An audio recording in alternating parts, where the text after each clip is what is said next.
Ville-Monde, New York Stories, par Nelly Caprielian et Lionel Quentin.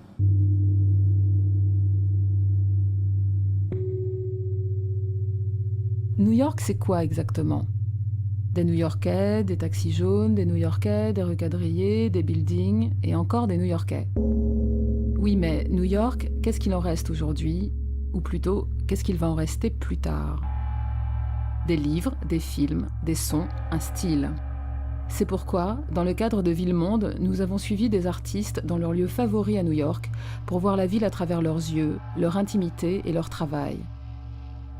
D'hier à aujourd'hui, d'Uptown à Downtown, ils nous racontent leurs histoires new-yorkaises, leurs New York Stories. À commencer bien sûr par le 11 septembre, événement, date symbole qui a marqué le monde entier.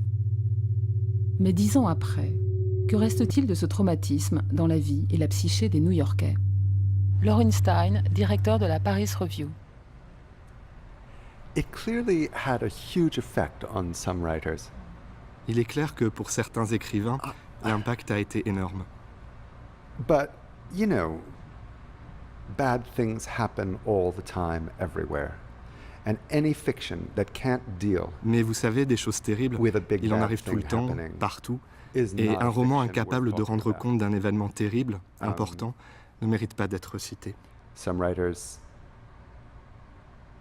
have to write about Certains écrivains ont besoin d'écrire the sur le big grand thing that événement has qui a changed their bouleversé world. leur monde tout de suite. Some writers need to wait D'autres ont besoin d'attendre. to write about the big thing that has changed their world. I just finished reading Jennifer Egan's novel. Dans le dernier roman de September Jennifer 11th Egan, is A Visit from the hangs like a Goon cloud Squad, over que je viens de book. finir, And les attentats du 11 septembre I had the feeling flottent that au-dessus du livre comme un the nuage. novel was stronger Et j'ai for trouvé having que le let roman time était go d'autant by, plus fort because qu'il you avait can laissé feel le temps the passer. way the disaster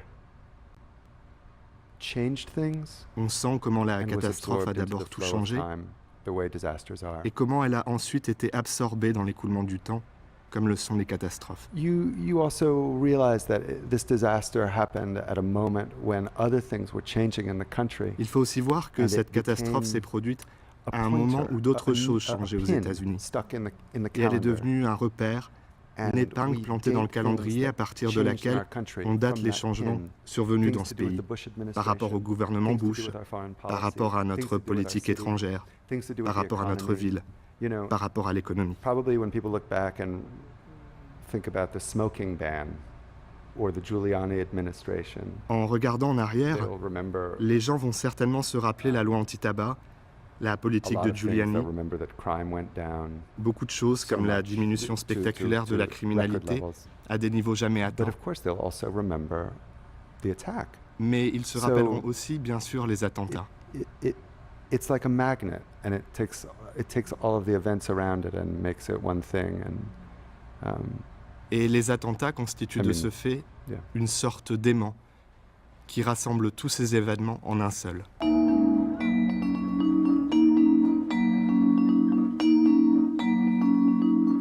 Lauren Stein dirige la Paris Review depuis 2 ans, une revue qui s'impose comme le point névralgique de toute la littérature américaine.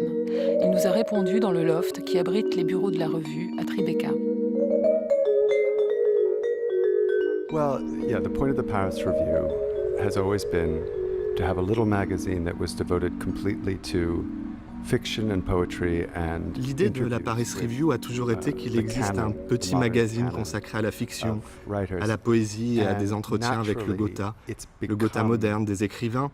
Et over avec the le years, temps, very much a New de York façon institution naturelle, because la revue the est founding devenue une editor, institution who edited the new-yorkaise. magazine for Parce 50 que le years, George fondateur, Clinton, George Clinton, was qui a été le rédacteur en chef de la revue pendant 50 ans, était le parfait new-yorkais. He was sort of Il était capitaine d'honneur de la brigade des feux d'artifice des pompiers de New York. he was very much a citizen of literary New York. It was said that if C'était vraiment if une anyone had ever figure du New bombed York one of his littéraire. parties, it would On have set disait que American si une literature bombe back avait by a explosé au couple of milieu d'une de generations. ces soirées, Um, la littérature américaine aurait fait un bond en arrière de 2 générations. that's a natural fit between magazine and city. Il y a une I adéquation don't naturelle think that entre la the revue et la could have ville. existed in another city. Et je ne pense pas que la Sometimes revue aurait pu exister dans une readers of autre our ville. website complain that we focus too narrowly on New York. Parfois, les lecteurs We se try not plaignent to, sur but notre it's site que difficult nous sommes trop because centrés sur New York. Et nous So much of essayons the de ne stuff pas we l'être care about Mais c'est difficile parce qu'une grande partie de ce qui nous intéresse se crée ici. C'est, je dirais, aussi vrai de New York aux États-Unis que ça l'est de Paris en France. Les éditeurs sont ici pour la plupart, les revues sont ici pour la plupart. Mais c'est aussi une ville où il est possible de gagner sa vie. C'est une façon un peu crasse de présenter les choses. Mais ici, on peut gagner sa vie en travaillant dans la littérature ou aux marges de la littérature. Une revue comme la New York Review of Books ne pourrait pas exister à Chicago, aussi merveilleuse que soit cette ville. Et quand on observe le milieu littéraire dans d'autres villes américaines, y compris les grandes villes, on constate que les gens ont besoin d'un emploi entre guillemets normal pour pouvoir vivre tout en poursuivant leur passion secrète. Mais ici, cette passion secrète n'est pas secrète. Les gens qui la partagent se connaissent tous. Souvent, ils arrivent même à gagner leur vie en s'adonnant à leur passion secrète. Et toute une partie de la ville se consacre à cette passion secrète, la vie des lettres. New Yorkers are interested into a literary magazine more than. Vous diriez que les New-Yorkais s'intéressent aux revues littéraires plus qu'ailleurs? L'argent pour ces choses-là se trouve ici. Et c'est vrai que encore aujourd'hui, on voit tout le monde lire dans le métro ou jouer avec ses foutus engins électroniques, mais il y a toujours un pourcentage élevé de lecteurs et il existe toujours un journal. Aucune autre ville aux États-Unis ne possède encore son propre journal. New York, si. Il y a en fait 3 bons quotidiens ici. Et si le cœur vous en dit, tous les soirs de l'année, vous pouvez aller assister à une lecture, ce qui n'est pas le cas dans d'autres villes, où ça reste exceptionnel. Je crois qu'à New York, il y a une espèce de force brute que tous ces gens qui s'occupent de littérature ont, entre guillemets, une masse critique, alors que dans d'autres villes, on a l'impression qu'ils sont des vestiges, des restes. Autrefois, d'un point de vue culturel, les États-Unis étaient un pays de petites villes. Et à notre époque même, ça a changé. Et c'est dommage, c'est triste. Mais New York apparaît de ce fait comme une redoute, un bastion.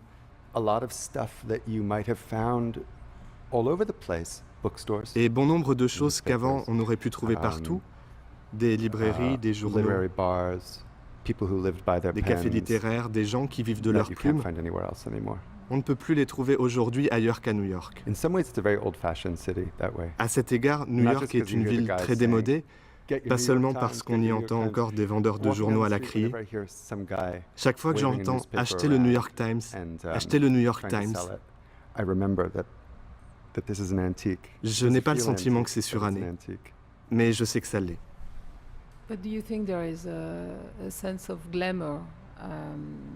Pensez-vous qu'ici, il y a une forme de glamour associée à la littérature? Oui.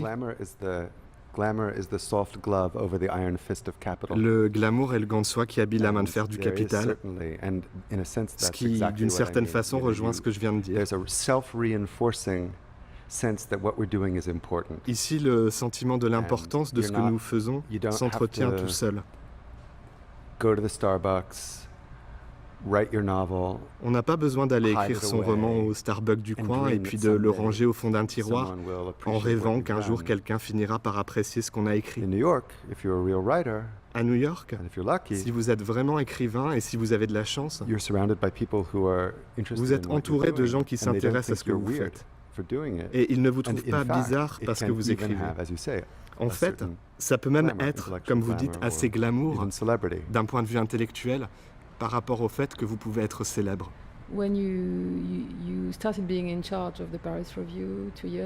Quand vous avez pris la direction de la Paris Review il y a 2 ans, comment avez-vous poursuivi le travail de George Plimpton?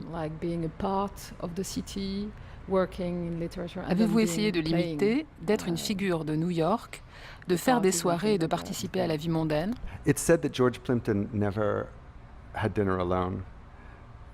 This is my idea of hell. On dit que George Plimpton ne dînait jamais seul. L'enfer pour moi, c'est ça. Mais je ne dîne jamais chez moi. Pour lui, New York devait être une fête perpétuelle. Pour moi, ce serait un restaurant perpétuel. Ces deux modes de vie ne sont pas si éloignés, et le fait qu'on puisse simplement passer un moment dans une soirée et puis repartir, qu'on puisse être seul et ne pas être seul en même temps, tout ça est très différent des autres villes américaines et différent des autres villes du monde. À New York, tout reste ouvert assez tard et on peut trouver une assemblée de gens sympathiques, même si ce ne sont pas des gens qu'on connaît. Un groupe auquel on peut facilement se joindre, pratiquement n'importe quand. Parmi les écrivains que vous aimez, y a-t-il des auteurs new-yorkais dont vous diriez qu'ils ne pourraient pas être d'ailleurs?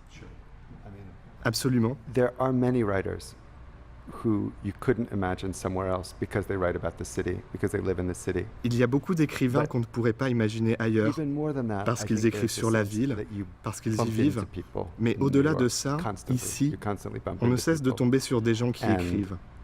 That is really rare in an American big city. Ce qui est vraiment rare dans une ville américaine. Sense of serendipity. Et on sait qu'ici, ces heureux hasards sont possibles. I think especially in writers' neighborhoods. A fortiori, dans les quartiers d'écrivains, les écrivains qui vivent dans les quartiers où vivent d'autres écrivains aiment se plaindre du fait qu'ils sont cernés par les égos. Les moi, parlez-moi. Les mini-moi, les maxi-moi, les medium-me. But the truth is, I think that at a moment when the enterprise of writing is so marginal, mais en vérité, à une époque où l'écriture est une entreprise tellement marginale, c'est une force, même si ça peut être agaçant de tomber sur tous ces mois qui écrivent. Le café où je vais, par exemple, est rempli de gens qui travaillent en plein milieu de la journée. Je veux dire qui travaillent au café. Et ici, tout le monde comprend les habitudes des écrivains.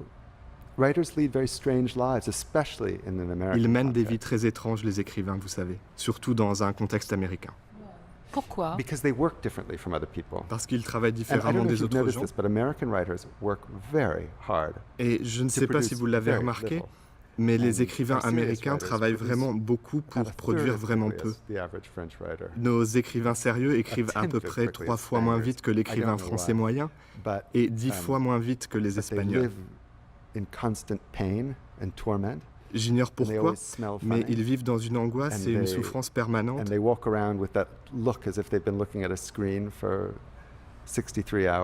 Ils ont toujours une drôle d'odeur et l'air d'avoir passé 63 heures d'affilée devant un écran d'ordinateur. Et la ville comprend ça. Les gens ne se sentent pas gênés de croiser des adultes, hommes ou femmes, qui travaillent et vivent comme ça. The literature in New York or the American, let's say New York because it's New York. How have you seen Comment avez-vous vu évoluer la littérature ici à New York au fil des années? Gentrification is a huge fact. L'embourgeoisement est une donnée essentielle de l'évolution non seulement de la ville, mais aussi de la vie littéraire. C'est devenu un sujet de roman depuis les années 70 déjà. Les New-Yorkais sont tellement liés à leur ville qu'ils écrivent des romans sur la gentrification de New York, comme si c'était une question d'ordre existentiel, ontologique. Pour le reste du pays, ça paraît nombriliste et un peu spécial, mais le grand roman de Paula Fox, par exemple, Personnage désespéré, est un roman sur l'effondrement d'un couple, mais c'est tout autant un roman sur l'embourgeoisement d'un quartier, Brooklyn Heights. C'est vrai aussi de Jonathan Lethem.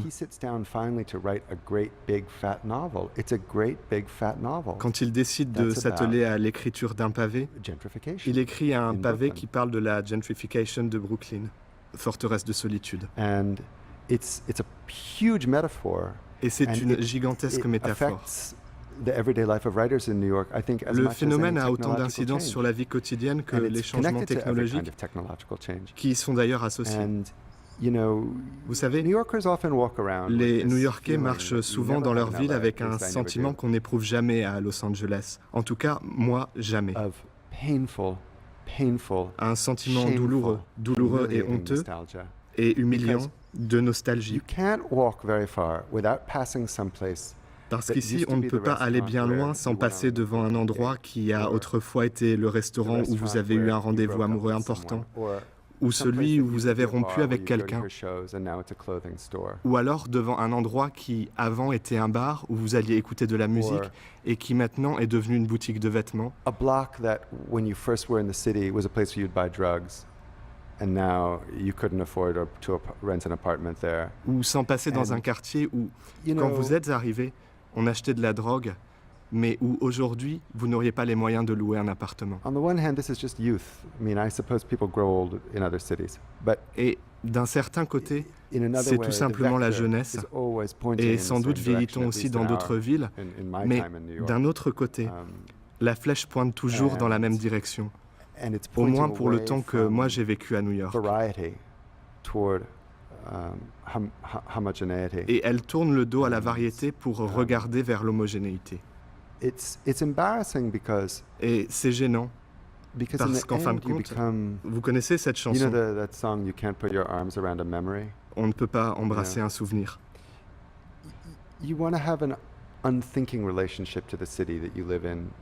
On aspire à une relation immédiate avec sa ville, pas à systématiquement se la rappeler quand elle était vraie. Surtout quand, à l'époque où vous êtes arrivé à New York, les gens de la génération d'avant la vôtre vous disaient déjà la même chose. Le point de vue artiste sur New York, en somme, ce serait ça. New York n'est plus vrai. Vous connaissez cette chanson de LCD Sound System? New York, I love you, but you're bringing me down, I think is what it's called. New York, je t'aime, mais tu me plombes.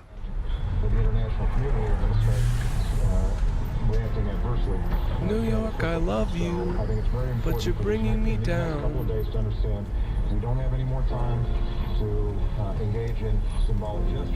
New York, I love you, but you're bringing me down. Like a rat in a cage, pulling minimum wage. New York, I love you, but you're bringing me down.